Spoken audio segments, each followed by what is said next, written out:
Gentlemen,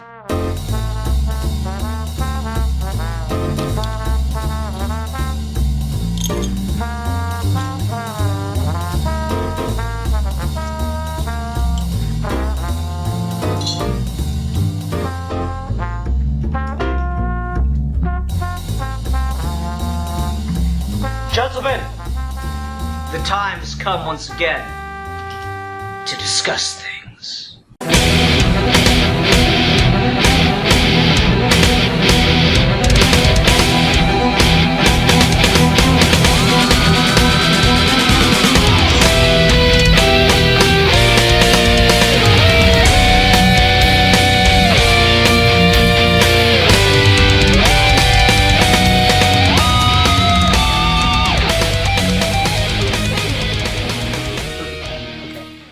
Welcome to another episode of Geeky Gentlemen. I'm Sid Part 2. Joining me today is... A Geek for Fun. Indeed. So Alfie was out for like several weeks, and so we were like, man, where is Alfie? What's going on with this? And then fucking 1 week of all three of us back, and then Steve, I can't make it tonight. It's just the destiny of Geeky Gentlemen. There must always be a rotating cast. Yeah, I'm just gonna give him shit for it. It's just what I do in my life now. So anyway, tonight we are here to review a comic book. Ian actually read a comic book, if you can believe that. And what are we reviewing tonight, Alfie? Tonight we are reviewing Marvels by Kurt Busiek and Alex Ross. I always forget the writer on this, which is quite funny. It's just such a statement of how fucking hard Alex Ross goes in this goddamn book that I honestly just don't even remember who wrote it. If you'd told me that Alex Ross was the writer and artist for this, I would have believed you. Mm-hmm. It's believable because, and I think Ross later in their career kind of like acknowledged that. It's why a lot of the current stuff, whenever they do solo project, they write it themselves. They did a Fantastic Four version of this basically recently, where it was just written by themselves, and it was really good. It was like, oh, Alex Ross, hey, I respect you. You're a pretty good writer, actually. It was you don't get to see that a lot, especially with like these hyper stylized artists from the 90s that kind of influence modern comics. You're kind of fearful of when they write stuff because you got your Liefelds and you got your McFarlanes, but Ross is really good on that. But just specifically with this book, I think just open it with talking about the art is the most important thing. Because this entire book, I think, is probably one of the most influential comic books of the 90s, if not of the century, in terms of defining what you could do with a comic book and what counted as a comic book. Because now we're a lot more used to photorealistic comic book art and having those issues or those covers which go very hyper detailed, but this and Kingdom Come, and I think this predates Kingdom Come, if not it's very close to it, is the first example where we really decided to say, hey, we can just do life drawings in the Marvel universe and then let that be the book. And to say it was transformative, and it's still to this day, it's such a rare kind of novelty that it feels really, really different and has like a specific impact on you. Yeah, no, like you've definitely gotten more used to that hyper-realistic art for covers. But like internal, multiple pages, multiple issues, hyper-realistic art like this? I mean, what, it's fucking Ross and Bermejo? Very much. Does anyone else actually do it? I really like Kyle Andrews. He can do pretty good, not quite photorealism, but hyperrealism, where every like image is like a highly detailed like portrait quality painting. But he doesn't do that for his internals for multiple pages. He's one of the guys that only does covers. I'm a big fan of Sejic, who does very intensely, highly detailed art in his books, but again, not at any point photorealism. It's just, that like portrait quality. Whereas this, yeah, you could kind of glance at a lot of these images in this book, and you could kind of, just if you were to take it at a glance, you'd think, oh, is that a picture, like a cosplay or something going on? What's this? And if you look at it closely, yeah, then you start to understand that it's art and not photorealism, but or photography. There we go. That's the word I wanted. But again, it's like right on that level. I always wanted to do a comic book where the art would just be photoshops of cosplayers. I always thought that would be such a cool idea for like a single issue comic or graphic novel. Is just get some like really top notch level cosplayers and shoot them on like in a photography studio, and then do the photoshops, and then go photograph the backgrounds and do the photoshops for adding all the effects and stuff. But I always thought that'd be really cool, and I still think this might be the closest I'll ever get to actually seeing that produced. Which it's interesting to look through this and see that Alex Ross has so many like live people that he's used for references. The photo that always sticks in my memory is the guy doing the pose for the Captain America in the modern day image. That one always stuck out to me because it's such like a cool and dynamic pose, and you wouldn't even really think that a person could get there, but just seeing how they do it, where he's got the guy posed on on like a workout bench or something to get the angles and images right. I don't know, it's really cool. Yeah, just the craft behind every aspect of it is, again, like really, really inventive and innovative for doing stuff like this. You mentioned the cosplay thing, and for a lot of these references, Alex Ross will have like custom-made costumes that he hires models to wear, and then he'll light them and take photography of them. Like Spider-Man is a really good example of this, where he has a very specific look that he wants to get for Spider-Man, where you could still kind of see the mouth underneath the mask. You can still see the outline of there's a human form under this. It's not just a cartoon. And that's really funny because when you cosplay Spider-Man and when you see Spider-Man in the movies, that's something a lot of people try to remove. That's why they wear face shells, or basically like what would be a helmet under the mask to give it like a very smoothed out, more comic book style face. If you just put the mask on and you have the lenses shamed right, you get an effect like this, which is what I like to do in my cosplays, where it feels almost more true to what Ditko and Co are trying to go for. The argument Alex Ross always makes with this, and we can talk about if he was effective with it, is this was kind of his pitch for how when this was being made, is where a lot of the Marvel rights were being sold off. It's where the Spider-Man movie, I believe James Cameron was currently still the director. James Cameron's Spider-Man, one day. One day. But like, they were still budgeting like how we were going to adapt these characters in live action. And we've seen so many different versions of that these days where it's an example of compromise. It's looking at, this was designed to look good on a 2D plane, and when you translate it to 3D and you translate it on film, you need to add things to make it work. And Ross's whole argument with this is kind of like, no, you don't. And I think with some characters, he makes that argument really, really well, and with some others, he doesn't. But I think I really respect, and I would love to see someone have that same commitment all around the way he does, because he doesn't just pick and choose. He takes that for everyone.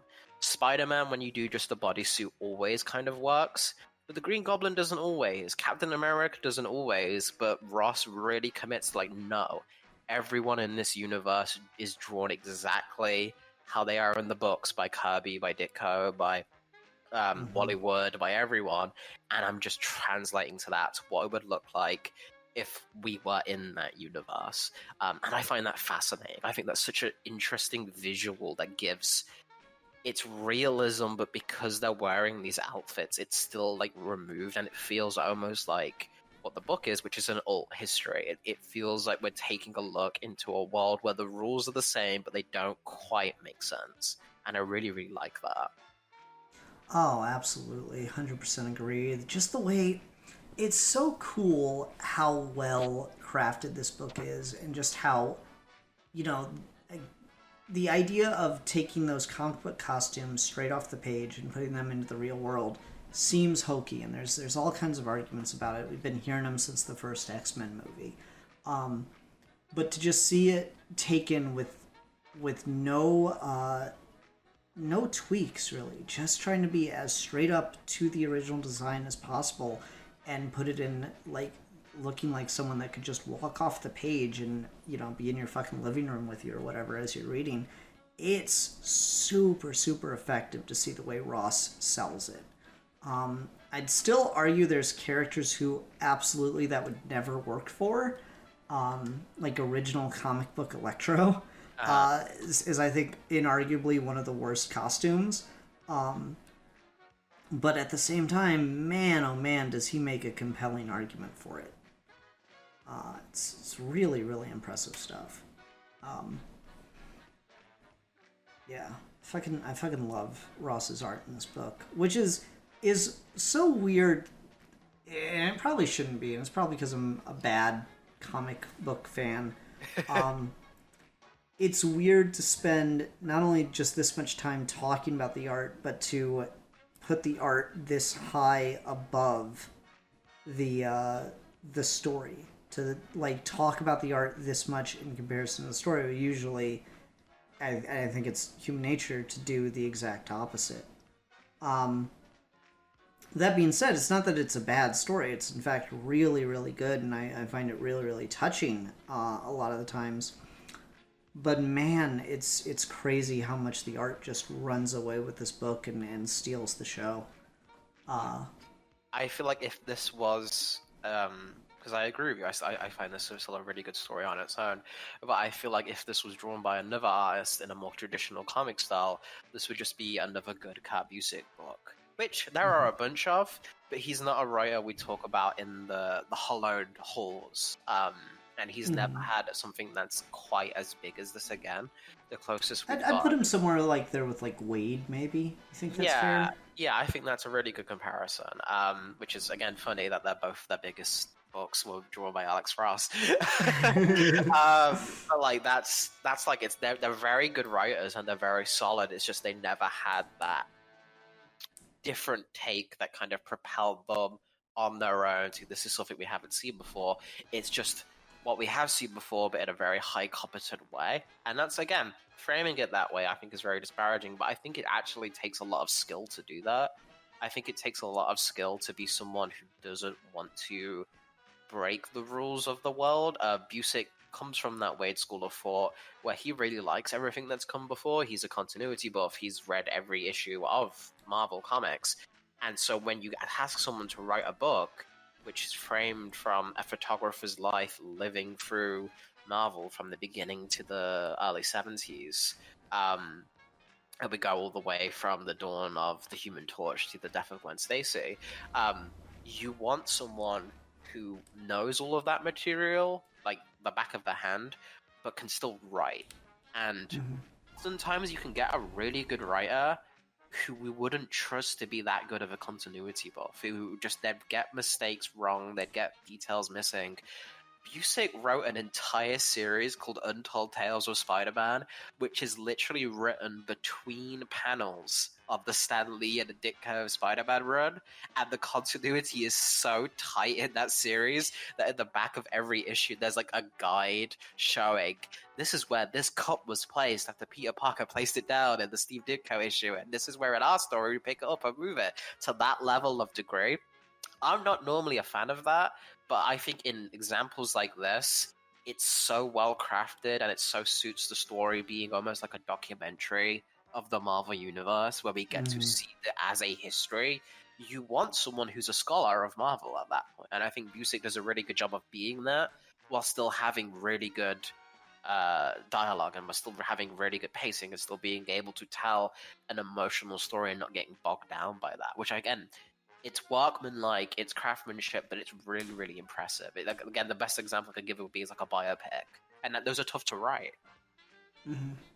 No, you're absolutely right that like you want someone who's a continuity hound because I've this may surprise you, Alfie and listeners. I'm not the biggest fan of the Marvel Comics universe. Um, I know, I know. Please hold your questions.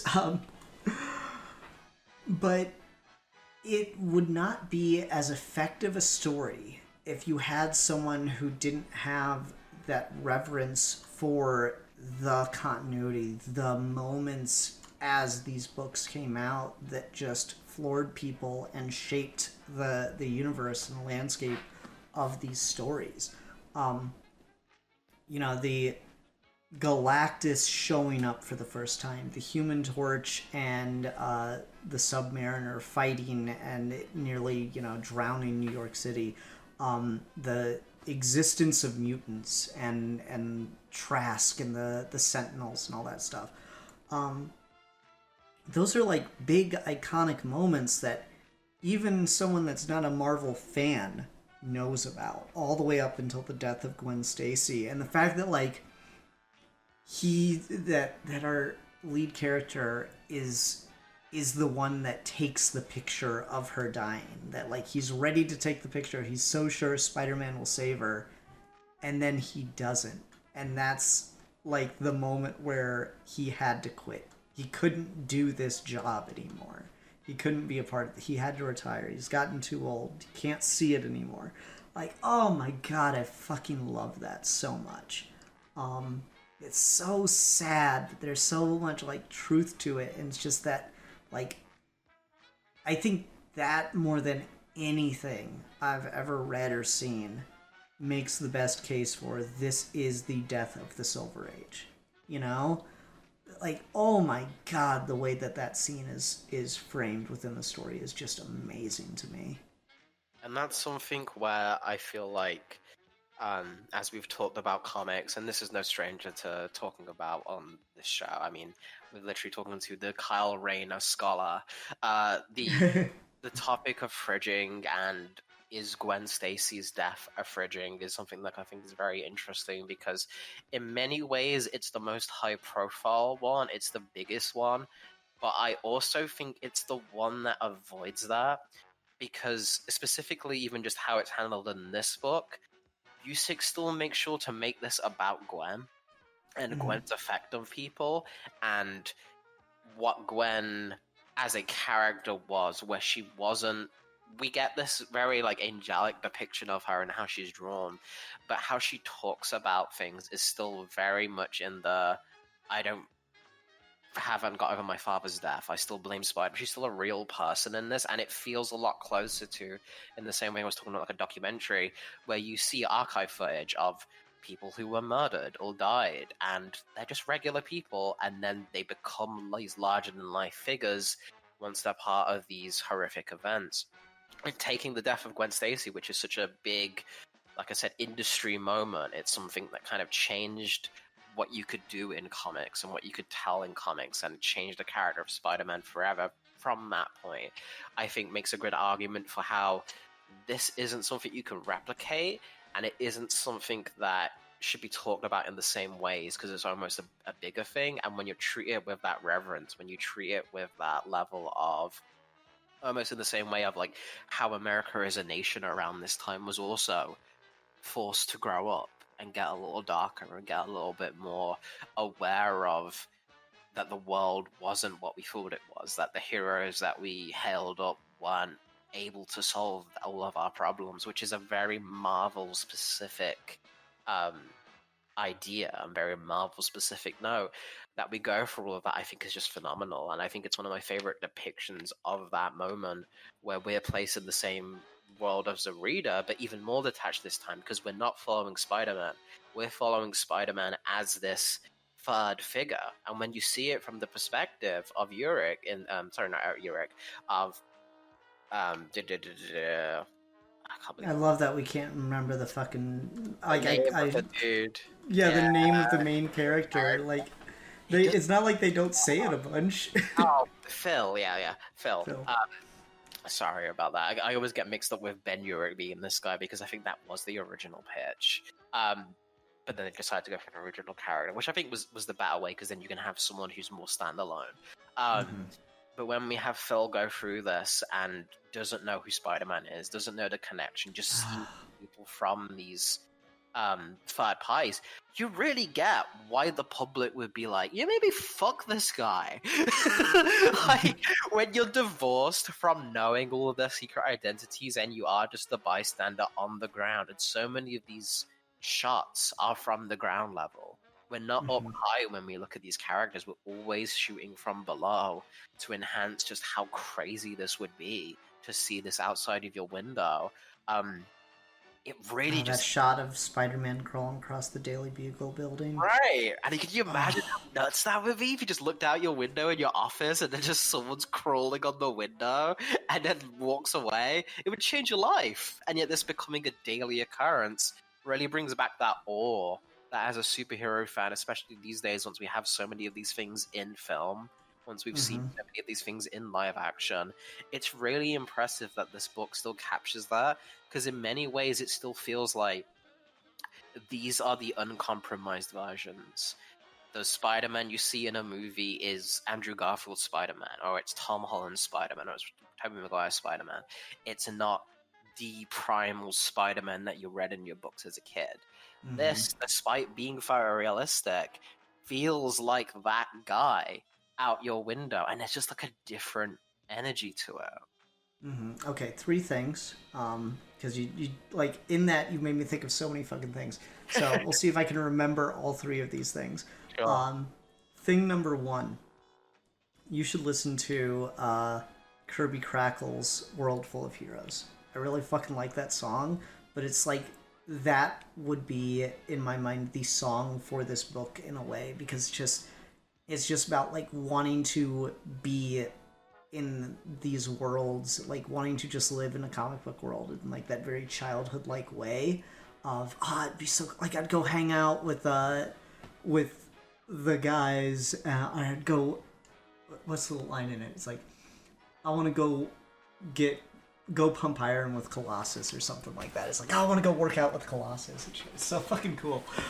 Really, really good song. It's like, I want to yell, Avengers Assemble. It's a fucking banger of a song. So you should go check that song out.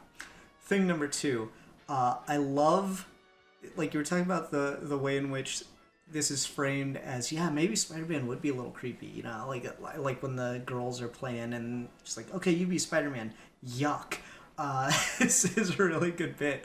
So I really like the way that's framed, but also it is very fun as a comic book fan to be reading this, and you know as a fan that Peter Parker is Spider-Man, and that our main character is a freelance photographer later on in his career, and just you get those 2 little moments where this guy thinks about or interacts with Peter Parker. He's like, fucking weasel, little shit, making Spider-Man look bad for your own benefits. So fucking good. Honestly, such a good fucking, like, just underrated level bit right there. I love that. So that was really good. I don't know if, I guess maybe Flash is the character that gets to do that the most with Peter in the comics, but that's just a fun bit. I don't know if we've done that in the movies yet, and that'd be a fun kind of bit character role to put in there. The person that likes Spider-Man and hates that Peter makes him look bad. So I really, really like the dynamic of that. And then the other thing you said, this was, the thought that I kept having as I was reading this, because I think this is only the second or third time I've read this book. And that was, we're pretty deep into it now. And it would obviously have to be, you couldn't call it an adaptation. It would just have to be inspired by this book. But do you think the MCU could do their own version of this? I think and would it be any good? But I think the issue would be it would have to have a different framing. But one where I think you would need to go heavily into filming it as if it was a documentary. Like Spike Lee or some shit. Is the history of Marvel and has like cutaway interviews and news footage crumpled up. You couldn't do it in the way where we're on the if you look at it as like the regular comic book versus this would be the difference between a regular Marvel movie versus that. So we follow the protagonist, we follow everything would need to be familiar scenes that we maybe recognize, but from a shitty handheld camera like 20 feet away, or stuff like you'd need to almost have less detail than this does, where this is an exercise in giving more detail to these things to make them feel more real. You'd have to like make the picture, and you'd have to make everything involved those movies separated further apart and closer to, say, like, you don't want to go too far because then you just get Agents of Shield, and then everyone just feels that you didn't have enough money to do anything. So you wouldn't want to do that. But what you maybe want to do is something a little closer to in Winter Soldier, where they're talking about Captain America and they show like the museum and stuff, and they just have like bags of Captain America, or in Iron Man 2 where they do the court scene opener, where how that's filmed is very like un-Marvel like. It's very one-to-one with like an actual court drama, as if you were showing that in. So you'd show like footage of scenes like that type of thing, maybe Peter Parker's YouTube channel and stuff. Things like that is what you'd need. So I think you could do it. It would just be a very different beast. Yeah, and at that point I don't think it would be like an adaptation or anything like that. It would just, again, even more loosely inspired than I was thinking, because you couldn't do a main character like Phil in that context. No, or you'd have and to also have, like the history of it, I think would be really corrupted, because, you know, this goes from the 40s. This is no sliding timeline book, right? It starts in the 40s, it ends in the late 70s. And it's very like aware that it is dating these events. You know, Captain America was around when Phil was a young man, and then we time skip and Captain America's back and Phil's like middle-aged now. You know, you couldn't do that. Like there's too much time has passed between Captain America in World War II versus the present day that like the Marvel Universe, the MCU went with. So you couldn't do that. Phil physically could not have, if he was alive during World War II, he would have had to be a literal child. He couldn't have been a young reporter, like fresh on the beat. Another detail I absolutely loved in this that I don't think I noticed until this time. This was new for me, and I feel kind of stupid for it, so you're not allowed to make fun of me. Okay. I didn't realize he was friends with Jonah in the beginning of the book. Like, I don't know why I didn't pick up on the fact that was clearly a young J. Jonah Jameson. It's obvious. It looks like a young J. Jonah Jameson. He even talks about how he's going to own the Bugle one day, but never connected with me before until this reread. And I was like, oh. Yeah, and I love that bit. I love the fact that Jonah's the first one who straight away is like, I'm not going to fucking war. I want to be on the ground. I'm going to be here. New York's my town. I want to know that place. And Jonah shows up in this a couple times, and I always like when, he's kind of a grifter and a swindler, but he's always got this like backbone of integrity that every other character seems to have. Is if there's one thing I can't say about Jonah Jameson, he's always true to his convictions. Is if he believes something, he believes it 100%. He won't back down on it. And Phil, I think, is someone that, as we see in this book, is a lot more, as he should be, because this is kind of the point of the book, he's a lot more easily swayed by the whims of the people. There's multiple times in this book where if everyone in the crowd is having a reaction, he'll get swept up on it. And it's his development by the end of this, particularly like after the Galactus industry and then his views on mutants changing, where he grows a little bit more independence. And he grows a little bit more of having an objective view on things. And then just as he's feeling more confident about that, it's all shattered by the death of Gwen. He just has to kind of remove himself from the game. He doesn't want to play this game anymore. But I really love the moments that you get when he parallel, like he's a young guy in the theater and they start playing the newsreel of Human Torch and Namor. And at first, everyone was just kind of in shock because previously they'd been these monsters that were attacking everyone. And now they're fighting for the Allies and they're fighting the Nazis. Now everyone starts clapping, and he says he didn't even realize that he was clapping. Like he just swept up in it. And then when they first debuted the X-Men in that gorgeous page where like they're in the goofy Jack Kirby costumes, which look awful. and yet Ross manages to make it work completely of just making them look strange and unsettling, and you just see And the with the red. like Cyclops' eye lighting the scene and Yeah, stuff. Oh, fantastic. And then everyone just gets swept up in the fear, and he's the one who chucks a brick at Iceman. It's just like so haunting of like how well they. they're not worth it. Ugh. Yeah, it's fantastic. So I love how they characterize that, and like specifically framing him as someone who could have been like Jonah, if he had a stronger backbone. And at the end, he does get a little bit more Jonah. He just doesn't have that fight though. He doesn't have that idea to be in the front line and handle this. He's too old. He's lived too long. He's seen too many of these things. He just wants out. And I really find that interesting, especially from a production of Ross, who was relatively still making his name in the comic book scene at this time, but Busiek, who had been there for a little bit, he was still relatively young, but he'd been doing a bunch of books at the time for DC and Marvel. And I wonder how much of that, looking around and seeing how much of the books were changed versus when this came out. We're a little closer to the status quo of this book now than we were back then.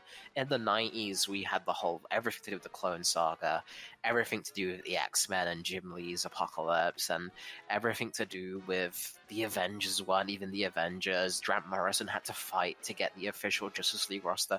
There was a real pushback against the classics in the 90s. And they got a lot of good stuff from that, but also a lot of bad stuff.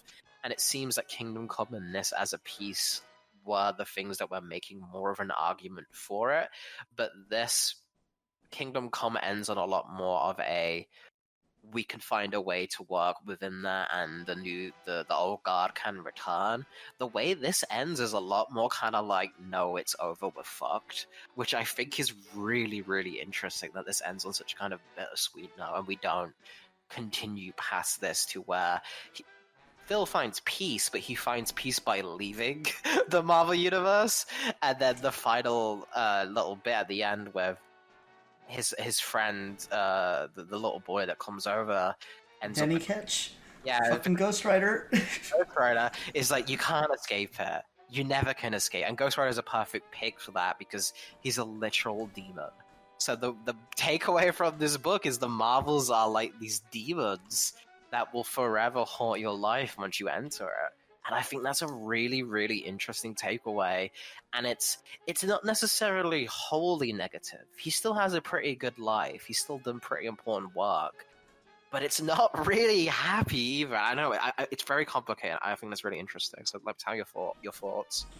I mean, that seems like the most Marvel thing ever because it's more real.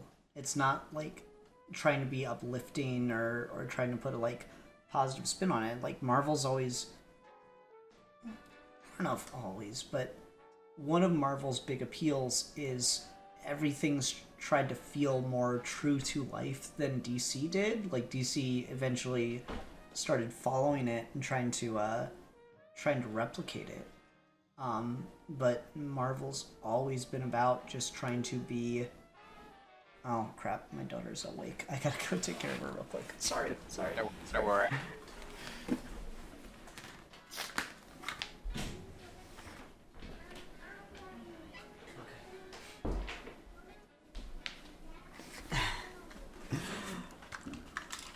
I love that when she wakes up in the middle of the night to go to the bathroom, it's not like, tired and rubbing her eyes. It's just, now it's time to have a whole ass conversation. Anyway, no, but like, I think I'm leaving it in. I'm too lazy to cut it out. I think the advantage that Marvel's always had going for it is everything's always intended to be more true to life. The heroes are less like iconic role models, and they're just more like people. And so to end things on not and he lived happily ever after and proved that Peter Parker didn't murder Captain Gwen Stacy, and he had wealth of success, and no, he retires because he's gotten too old for it, and things get crazier and crazier after he's gone. Perfect example being that little boy that delivered papers around his neighborhood got his soul sold to the devil and became a fucking demon. You know, it's just like, well, shit. Turns out your neighbor was fucking John Wayne Gacy. Who knew? Yeah, it's really really, again, like you said, perfect Marvel on that front. Um, with the rest of this book, did you have anything? Because we've just been kind of gushing about it so far. Is there anything that didn't necessarily work for you?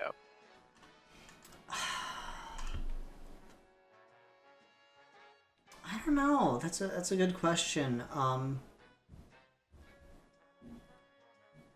trying to think if I did have any negatives. Most of what I came away with on this one was so positive. Man, I don't know. I don't think I have anything negative that like jumps out to me. Give me a minute. Do you have anything? I think for me, the one thing that I would maybe, I don't think it's a negative, but I think it's more of a, I wonder what this book would have been if they did this, which again is not necessarily fair because it's the intent. And I know Busick can do this, but how he writes the characters, especially mainly in the first book where it's set in the past, is a little bit more Marvel style dialogue than it is naturalistic dialogue.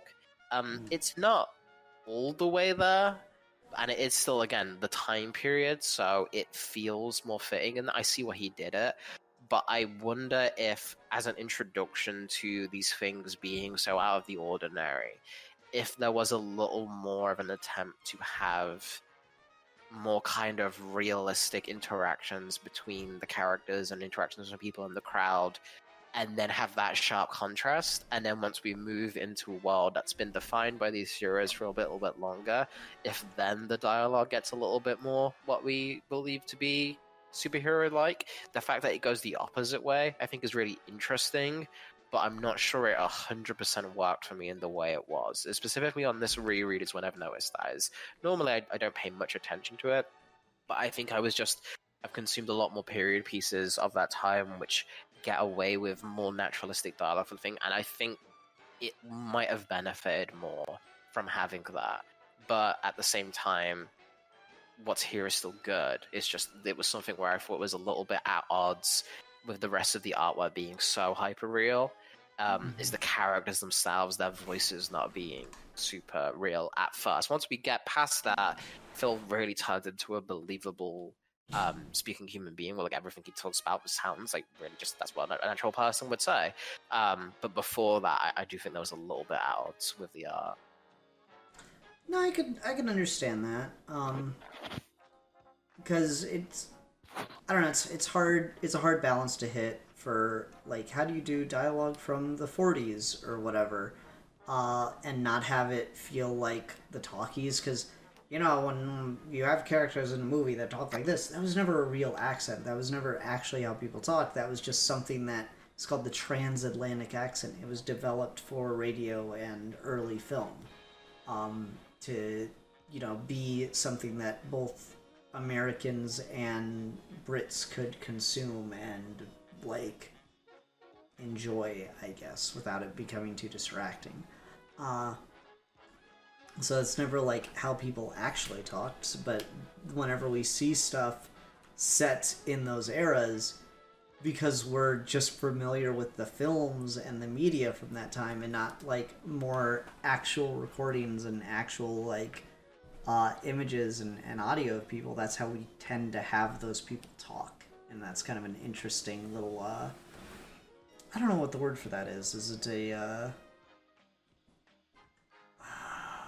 I feel like there's a word and I'm not thinking of it, but I think you get what I'm getting at. No, I understand completely. Yeah, it's like a self-repeating prophecy kind of thing. As we hear this from one thing, and then we associate it with that thing, and then when something doesn't do that, we therefore ascribe it as wrong because it's not what we've built up this image of ahead of what they should sound like from old periods. When they do an accurate take on it, it now feels inaccurate because of all the media we've consumed.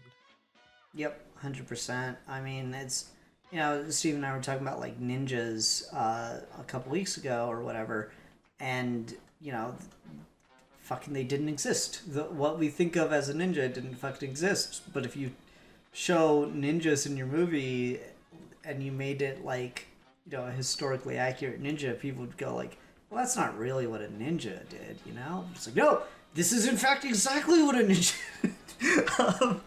Your perception of it has been broken by incorrect interpretations on film. And it's an interesting thing of I'm not really sure how much control Busiek has over that and how much is just that like societal qualm imposing itself upon his work. I guess this isn't a negative. I actually think this is a positive, but I think especially in this day and age, people would have a problem with this. So I want to talk about it with how much of a flawed character Phil is within this book. Most particularly with the way in which he feels about mutants in the beginning of chapter 2. I want you, Alfie, to imagine a book coming out in the year of our Lord 2023 where the main character throws a brick at the mutants while he's part of an angry mob, and what the fuck the reaction on not Twitter but X.com would be. Just from the first issue alone, you'd have people being like, why is this book about? We've set the mutant metaphor back 60 years. I can't believe Marvel published something like this. This is so insensitive, etc., etc.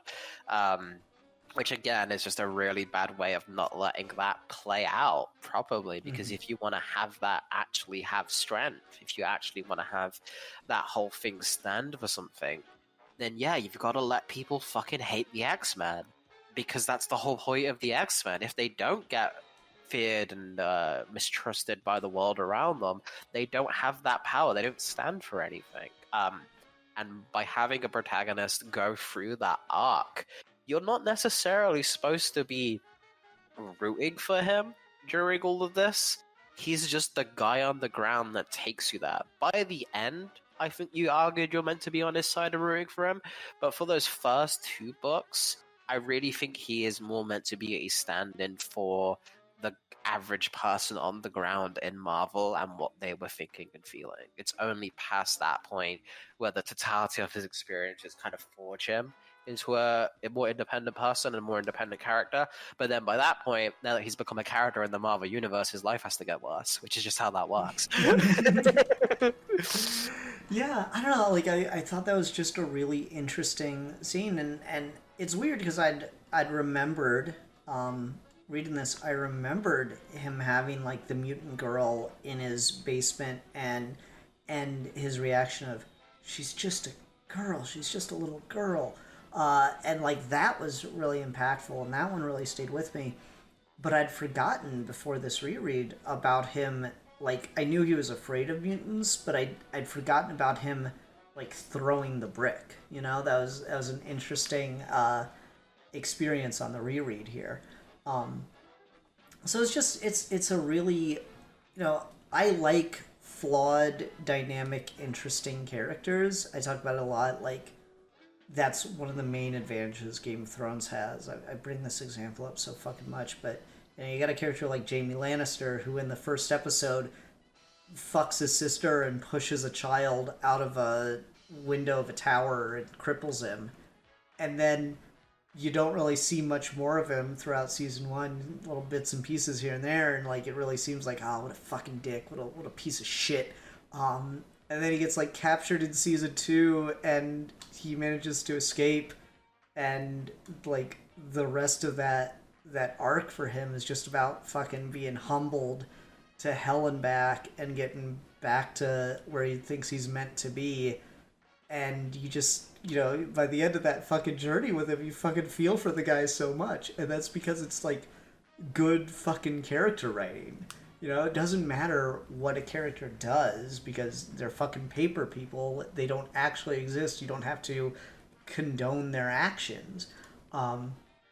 It's just the strength of a writer to be able to take you on a journey with a character that, like, you could probably create characters that are wholly irredeemable.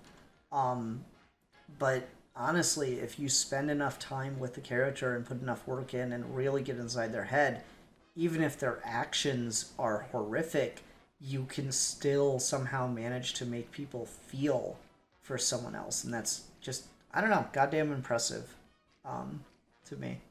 No, And this is, I think, it's just a really good example of that. Of like, yeah, this guy's a fucking basically a racist that threw a brick in a riot, and even later on in the book, or that same chapter, he admits that like, if not for literally having to protect some little girl that's being hunted by his own neighbors, he would be out in the streets rioting with the rest of the people over the mutants and the Sentinels and shit.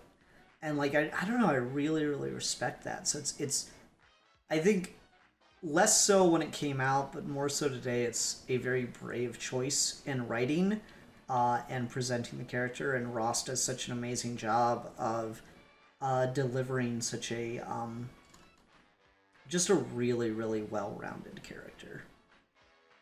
And like you really feel the emotions and everything that's going on with this guy. Like the facial expressions from Ross are just absolutely fantastic. Mm-hmm. Like for something like this, which I think is something he's kind of lost in a lot of his other work. I think that just comes down to being relegated to mostly doing covers. This doesn't feel like a collection of covers. This feels like sequential art. This feels like these panels are chosen purposefully, and while they're rendered very gorgeously and they're very much like still have that Alex Ross level flair to them, I can't say anything here is stiff. I think there was a wise choice not to have much action in here, but when there is action, I think it's done really well, where it's always just from these iconic poses and we're looking at it from someone else's view, so you just get these snapshots of awe. Like, I really like everything to do with Galactus and like the Silver Surfer and the Fantastic Four. The scale of that is just insane. It feels, and they don't do like planet-sized Galactus. They do Jack Kirby kind of skyscraper kaiju style Galactus, but he still feels as big as he ever has, despite being in like he's got the sleeves out and stuff. Like it's a sillier take on Galactus. It's a sillier color scheme, but it feels impressive. It feels magnificent. And even in a book filled with all of these superheroic characters being treated like godlike figures, they still do a really good job of making that one in particular feel like another event, feel like this is something bigger than what we've had to do before. When he's just walking through the streets and it's just completely empty, and everyone around the world is like contemplating the end of existence from this Galactus threat, and you just see there's one man who still says like they just need to get Captain America. I see him fight. You know, he'll I just like, but like that level of like awe and devotion and that idea, I just think is so cool. And it doesn't really. He ain't beating Goku though. Yeah, beating Goku though. I'm saying, all of that stuff is just so well done, so good. And when you lead to having Phil has his outburst down there, where he's as soon as the event is over and the lives go back to normal and the issues keep coming out because we've got to go back to the weekly grind, he's the only one who's like, excuse me, the world was just about to end. This is insane. What's wrong with you? And it's just like, oh, that's just how it happens every week. It's like, no, it doesn't. No, it doesn't. This is weird. I think that's a really good like commentary within the text itself on the Marvel sliding timeline. Someone made this point of, you know, like, oh, well, DC always reboots and people don't like that, but Marvel just keeps saying that, oh no, all these events happened, it's just there's a sliding timeline. They get like condensed and they're closer together than they were in initial print and stuff. And I'm like, that means it's literally happening. Like literally everyone on Earth almost dies every Tuesday, and it on a slow week, you know. And that's just, that takes the drama and the scale away from it. And this story does a really good job of showing like Phil seems to be the only person who's aware of the scale of these events by late chapter 3 into chapter 4 of this book. And Meanwhile, everyone else in the universe is just slowly adjusting to the Marvel sliding timeline scale of these events, you know? And I find that really, really interesting.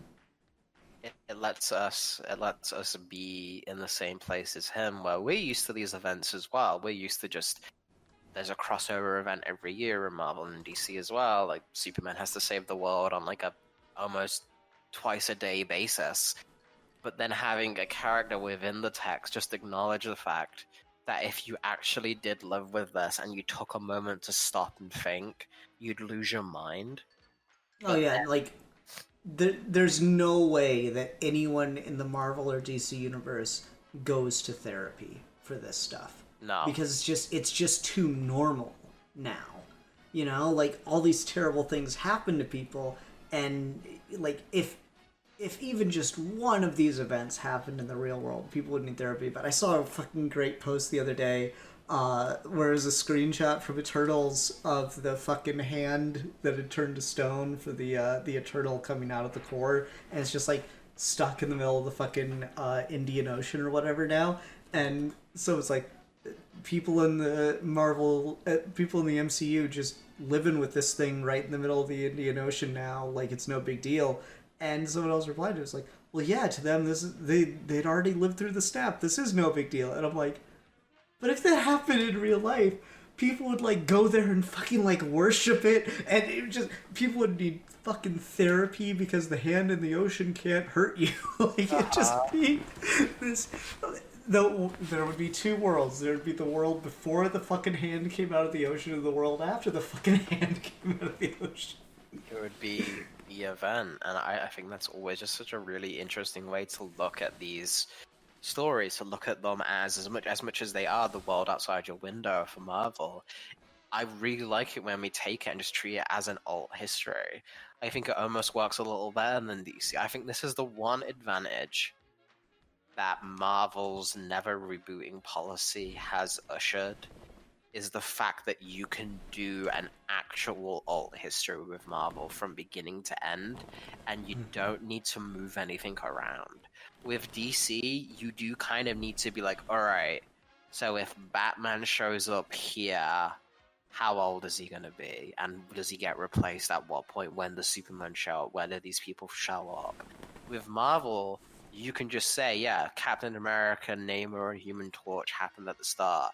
We jump to basically 15 years before modern day, and that's when everyone else comes in. And then every other story happens. And that for doing... I don't think that's beneficial for comics, but for like something like this, I think that's really, really useful. Where, say if we're doing like Marvel DBDC or something, right, with Goku and Marvel, you'd use this as a timeline of like, these are the events that have to happen. And that's really handy to have in like a single book that people have tried to do with DC. There's like the history of the DC universe and stuff. It never quite gels properly because it can't. It's just DC's just too scattered, and that's what makes DC fun. But Marvel leaning into that with stuff like this, I think, is actually the only argument I've ever heard that I think does benefit the fact that they haven't rebooted. Everything else is bullshit, but for this book specifically to exist, I do think it hits in a way where it feels like an actual living universe timeline. I'd agree with that. One thing that I'm surprised about, and I guess this is just like a takedown of the Marvel fan base, because goddamn, I don't know how no one before or apparently since Busiek has not just run with Marvels as what to call the characters from that universe. Like, oh my fucking god, that is such a good idea. It's like, it's just staring you in the goddamn face, and like the second that Phil says it, the Marvels, I called him. Like, holy shit, that is so good. And he just keeps running with it through the book. And no one, I've not read a Marvel comic book ever that talks about the characters in that way. I've never, like, been in a discussion with Marvel fans and heard them use that terminology. And you know what, Alfie? You're all fools. You're all fools and cowards for not doing it because it's so fucking good. And I'm so jealous that you could not possibly do that with a DC character. Um, You can't call them the dicks. yeah, you can't. You can't. I mean, you can, Yeah. particularly if you're talking like DCAU versions, but Yeah. it's not the same. It's not But the yeah, same. I completely agree. I think it's something that is a surprise it hasn't catched on. It's a surprise it's never going to catch on. It's a surprise I don't use it as well, but it's just something you read this book, you think, oh, such a great idea. And then for whatever reason, you move on and just kind of leaves your brain. But like, no, it's a fantastic little way to call them. And it's, again, it ties to the idea of the book of these things being treated in a way that gives some awe to them. And you get that awe when you're a little kid, when you watch Spider-Man 2 for the first time, or you watch the first Avengers movie, or whatever came out when you were young, like the original Superman movie, whatever. That first exposure to superheroes, when you first have that initial thing, the Spider-Man animated series, it gives you that sense of like, whoa, I've never seen anything like this before, because you haven't. And then once that becomes normalized, and even when you're a teenager and you go into the deeper books, you'll have that again when you feel like something that's treating it with more respect. You read Year One for the first time, The Dark Knight comes out, or you read Craven's Last Hunt, or whatever. You'll have that other second version of, oh, this thing I liked when I was younger, this is like art now, whoa, this is awesome. And then you don't ever quite get that again after a couple years. This, I think, is a really good example of, if there were more things like this, I think you'd have a larger, not necessarily adult audience for comics, but I think a more mature reasoning for them, of having that third stage of awe, where it's like, this is my daily life in the same way where as a child it was my daily life, but it's looking at these things that have become normalized, and we've looked at them in every other way we have before, in a different way, something fresh. And this isn't the only way to do it. I'm not saying you have to make everything hyper realistic with photographic art and stuff like that, but I think this is just an example of, no one had done this before, and very hard to find comics where no one had done something before. And that's just the nature of the medium, because eventually people are gonna, there's only so many ideas in the world. But I think whenever you run across something like that, it's very special, and it should be kind of regarded as such for what it is, of like, this is unique, and finding something unique in this medium is really, really tough. Yeah, absolutely. And I mean, it is kind of funny that this seems to be the template for what a lot of things have done afterward. You mentioned the complete history of the DC universe, and there's like Spider-Man life story. And there's been other examples of this type of thing done in comics since this, but it does all seem to be kind of dependent on the existence of this book, and nothing quite lives up to that same level as this. Good as those things might be, this feels like really special. Of all the like Marvel things that are great comics, this is truly the most perfect standalone thing, because while it is predicated on the continuity, because of the framing of it and the way that you're discovering these events with the character, depending on your readership, you don't need to know the continuity. You just need to have a general idea of what the Marvel Universe is, who the characters are. And this really fills in the rest of the gaps for you. That's really high praise from you for a Marvel thing. I'm surprised. I mean, I wish Marvel did more stuff like this, where the continuity could help inform the thing as opposed to drag it the fuck down. Yeah. But I was trying to be positive, and here you are like, no, Ian, I know there's the negative take side of it. Bring it out. We just need to make sure that you're really Ian and you haven't been replaced by a Skrull. Like in Secret Invasion with their AI opening sequence, I've fallen so off all of the MCU stuff. It's not even funny.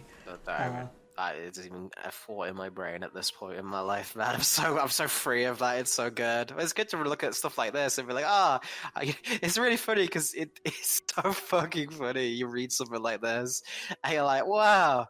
I wish they made a Marvel movie. And then you realize, like, oh, they've been making nothing but Marvel movies, but it's just not. It's not the same. It's not very good, is it? Nah, it's just, and I do really wonder what the future will look like, because I think the only way to go after the MCU eventually ends, which is all the more looking sooner rather than later these days. I love that, like, up to Endgame, nah, the MCU will never fucking die. Right. Post Endgame, and like, I seriously 100% believe it's not actually the quality of the movies or shows has changed.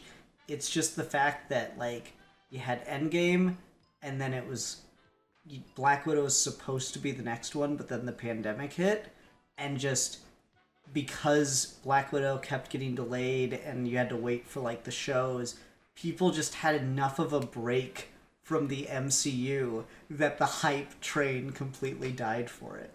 I 1000% believe that in my soul. I can confirm that. But it's whenever that eventually goes, I would really love, and I think you'd have to, if the next era of Marvel is something that looks a little bit more like this, is if it's taking this idea in a way of not compromise, because I think the MCU, even the good stuff, is a compromise. It's adjusting, like, the early MCU films are about making you like these characters because you'd never heard of them before. The mid MCU films were about building towards one common goal and trying to set up everything so you could pay it off in Infinity War. And then the later MCU films are about trying desperately to rekindle that flame again. Even the Spider-Man, Tom Holland's Spider-Man, do you love him or you hate him, is built entirely on the fact that there were other Spider-Man adaptations before him, so there has to be changes to make him stand out as something different. I would really like to see, if past this point, if Marvel made a film like about Captain America or Iron Man or whoever, where it was more of just a straight take, because we already have that cultural knowledge of the characters, and it's something DC's managed to get away with a little bit more, but even DC's never done something quite like this on film, where it is unapologetically the DC universe as it is in the books, and we're not changing anything about it. And it could be a failure, it could be a disaster, but I would like to see it, you know? In my lifetime, I'd like to see one thing that is just an exercise in not compromising. It would be great. Let me know. I'm gonna be over here shitting in one hand and hoping in the other. Right, that's just how it I'll let you know which one fills up first. We'll let you know, but I mean, hey, again, at the very least, we've got a good book out of it, so it'd be what it'd be. And I hate to talk about the movies as much as when we do the films, but I think it is important specifically with this book, because this book was made with that this was meant to be a studio pitch. Like, this was meant to not necessarily to change the movies or get an adaptation, but just be like, hey, this is how these characters will look on screen. And while it hasn't been one-to-one, there have been, like, certain shots and stuff where you're like, okay, they tried to look at, especially for, like, Spider-Man, like how he crawls and stuff. I think Raimi, the poster for, like, the Sam Raimi Spider-Man movies, I think is, like, based on the cover of this book as well. Like, just the lens with the Green Goblin and Gwen Stacy in the lens, and the lens being reflective, is something from this book. So, like, I do think it had a influence, if not as much influence as it maybe should have. Man, that fucking scene of him, like, I was ready to capture the moment he saved her on film. And then just like that, there's that panel of her, and then he just, like, looks away, all sad. So good. That's that might be the best version of that scene. In a weird way. Like, I might put that over the original panels of the original page. Good. Because it's so fucking good. Yeah. I don't know. Well, of course, Spider-Man Lotus comes out, then that's going to be the peak version of this. I have managed to avoid knowing anything about the drama around Spider-Man Lotus, and I think I want to keep it that way because I've just heard people talk about it. Not even like what it is or just like make references to it like you just did there, and I'm like, I think I'm happy not knowing. All right, well, it comes out on August 10th, and maybe we might do a fan film review on it. Oh yeah, we're bringing those back, huh? Hey, we'll say. So, back to this book specifically, the thing I really like is in that same scene, but I love it when um the scene after when he's at home and he's like Norman Osborn found dead. And he's like, she's on paragraph 10. That's when she gets mentioned. Like it's a really good how like that's how the news would come out is the fact Norman Osborn as the Green Goblin would be the story, but the fact that Gwen Stacy died is just a footnote in that guy's story, and the fact that he's annoyed about that I think is fantastic. And then he looks at the bridge again. And it's weird in this era where everyone has agreed concretely that the web is what killed Gwen Stacy, is the pull of the leg on her foot snapped her neck. But in the 90s, that was like a fan theory. That wasn't what was confirmed. It was most people in the book itself. Green Goblin says, the Fool is what killed anyone from this height would die. And then from that, the books were always about the Fool is what did it. With like sometimes a writer would sneak in the implication that Peter doesn't quite believe that. But it would be framed as like, well, Peter's just guilty. He always takes that in. This is one of the most high-profile things that adds that doubt in again before we just... Everyone, I think, just thought it would be a better story if it is actually the web line that kills her and like the snap of the neck, like it's a better visual. So from looking at that, he's looking at the bridge and he's like, I've read in this paper that it was the Fall that killed her, but it sure looked like, and it looks at the foot, like just so good. That's just such a good way to handle that, and it kind of feels like, again, that's a Silver Age idea desperately trying to fight that times have moved on. Like the idea that Spider-Man's not responsible from that is a very like the 60s era of superheroes last attempt to try and fight it, and it's just a hollow excuse. Like everybody knows that's not what happened. And I love the framing of it. I think that's so subtle, and I think that's so well done and so mature. I'd agree. I really do like the way that it all comes off as just you can't not accept responsibility for this. And just the way that, like, again, the way that he's framing it and the way that he's acting throughout that whole issue of, wait, Phil, are you sure? I'm thinking about clearing out the bomb shelter. Why bother? Someone will fix it. One of them will come around and do it. And then he's, like, sitting there and he's watching the battle with Green Goblin. He's like, Spider-Man will save her. Or one of the others will show up and do it. And then he just...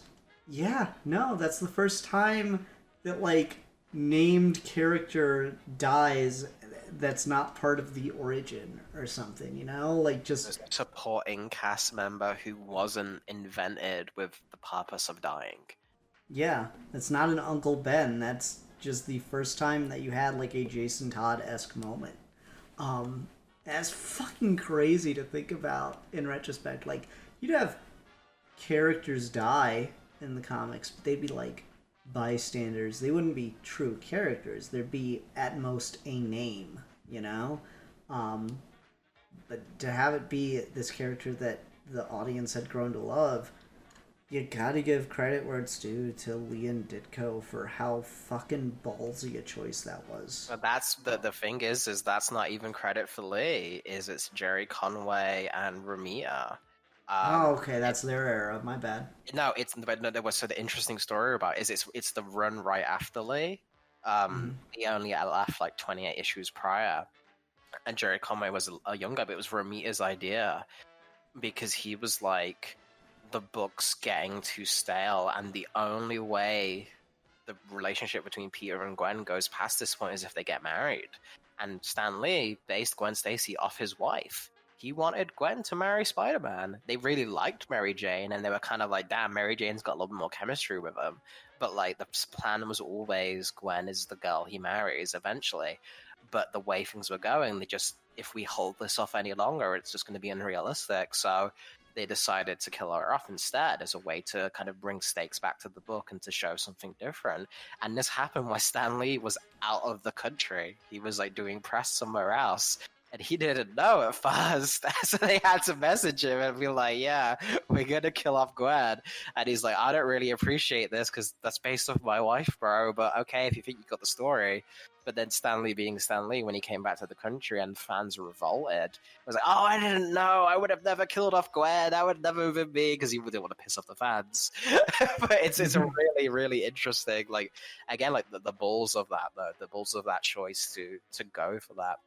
I think is fascinating, and again, it's something that, in the wrong hands, I think could be, again, an example of fridging, and I'd be open to hearing other people having arguments for it. But I do think generally in the fandom, even among the female fan base for Spider-Man, which is like surprisingly large, everyone's kind of like, no, the death of Gwen is really well done, and it's really sad, and it's more of a romantic notion than it is a fridging of it. It's more closer to something because a part fridging is such a loaded fucking term at this point, because people have like used it wrongly to describe any time a character is killed that is a woman. Right. That's not really what it was initially in reference to.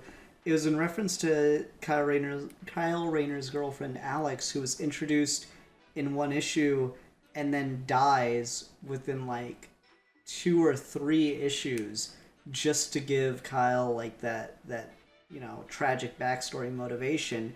And again, that's like, there's nothing necessarily wrong with that. It's just the fact that it was happening so often with female love interest characters. It was like people taking the wrong lesson from the death of Gwen Stacy, Right. and running with it. So I don't know. It's such a loaded fucking term, because I think by definition you can't call Gwen's death a fridging, because when Gail Simone was first talking about it, since I'm pretty sure she's the inventor of the term at this point, Right. she was talking about the fact that like characters that were introduced just to be killed off within an issue or two, female love interest characters that were introduced just to be killed off within an issue or two, is I think the most technical definition you could get from the original determination of it from Gail Simone, and that's just by definition. Gwen Stacy was not that. What made her death shocking was the fact that she had been around for so long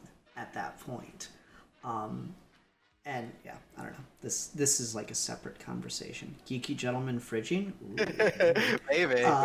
But no, I think that's like. But the reason I bring it up is I think you're 100% right, and I think a lot of people, most people, would agree with you when talking about that in regards to Gwen.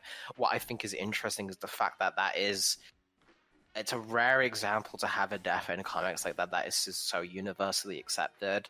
And although we've done, and I think it's fine to talk about with the last little bit of this review, because this is the point of the book, I think, in many ways. Busiek is building towards this moment, the entire story, so it is related to this, and it's probably the only time we're going to get a chance to talk about this story, unless we review the actual Death of Gwen one day. But the impact of that is something that I think it's very rare you have a character that dies like that in a way it's executed so well, and it's such a profound tragedy for the character that it sticks even past origin characters. We've had Gwen come back through clones and through magic and through visions, and she's Spider-Gwen from an alternative universe. But I will give all credit to Marvel that Gwen herself has never come back. Actual Gwen has never came back, and she's stayed that way and probably always will. Even actual Uncle Ben has come back at some points. I didn't know that one. Yeah, it's weird. Like there's been other versions of that, but I think for all the things to do, I think it's rare to see. And I think the example there is because the Jason Todd example is like, that's the closest thing to it, but even then Jason Todd wasn't popular. People didn't like Jason Todd, and the phone line thing has been revealed to be kind of rigged, as he probably wouldn't have died if the fans actually got to have their say. But it's still, he wasn't a super popular character even then. He was more like so tolerated. And his death led to better stories from his resurrection, at least in concept, if not in always execution. Gwen is someone where I think people just kind of universally agree that, like, nah, kind of a banger, don't fuck with it. Like, even Norman can come back, but Gwen can't. And I don't know, I think that's a really interesting little part of this, like, niche industry we have, that she's the one that's really kind of the only sacred one. And I wonder why that is. Spider-Man of all characters, and Gwen Stacy I like a lot in the original stories, but she's not the greatest female character of the world or anything. So I don't know. I wonder why that touched such a nerve for some people. I don't know. It's a good question. What do you think reaction would be if Gwen Stacy was brought back? Like proper Gwen Stacy. Just fucking continuity bullshit, similar to like Jason Todd. We have a big continuity shakeup, and then she just fucking crawls out of her grave or something. I think half people would be super, super fucking against it for the reasons I've listed. Of like, it was sacred, it's such a perfect story, how could you do this? But I do think the other half, and specifically I see this from female fan bases a lot, is there is kind of like a big desire. Not just bringing back Gwen, but specifically Jason Todding her and bringing her back as a villain in the same way as Jason or Bucky, of bringing back Gwen and giving her a gun and a motorcycle and like a jacket and letting her fucking shoot Norman Osborn in the face. And I'm not gonna lie, I kind of be interested to see that, because that would fuck with Spider-Man, and that's always the best stories, isn't it? When you fuck with Spider-Man, is just Gwen Stacy as a villain return to seek vengeance on Norman Osborn. No, not on Norman. Just fucking Spider-Man's the one that killed me. Yeah, right, why not? Then you get that requited lover bullshit. Like, she still might not know Peter Spider-Man, because she doesn't find out when she dies. So you could have a cool thing where she still comes back to love Peter, but she's like, Peter, I'm going to take revenge on Spider-Man, I'm going to kill him. It could be a good story. You could have some good intrigue there, but again, it's, do you touch it, you know, do you mess with it? But there is I think it would be 50-50. I think it'd be split down the middle, and that's only if an actual good writer gets to do that. If the current Spider-Man team does it, everyone's gonna fucking hate it, because she's gonna come back and be like, I'm also gonna fuck this guy called Paul, I guess. Like, so then Spider-Man truly would just have to kill himself at this point. Paul's just like some fucking fanfic harem character that somehow managed to make his way into the goddamn book. That's what it feels like sometimes, man. I'm just waiting for the Black Cat shoe to drop at this point. Kind of hilarious.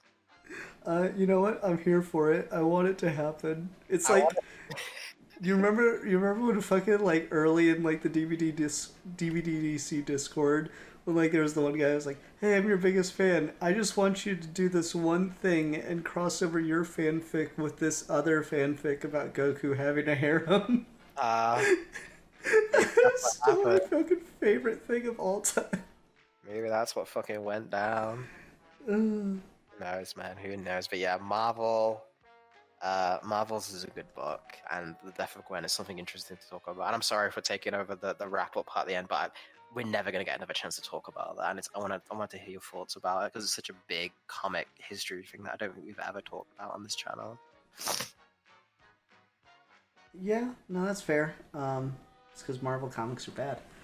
This book shows you why. They could be good, but instead they're bad.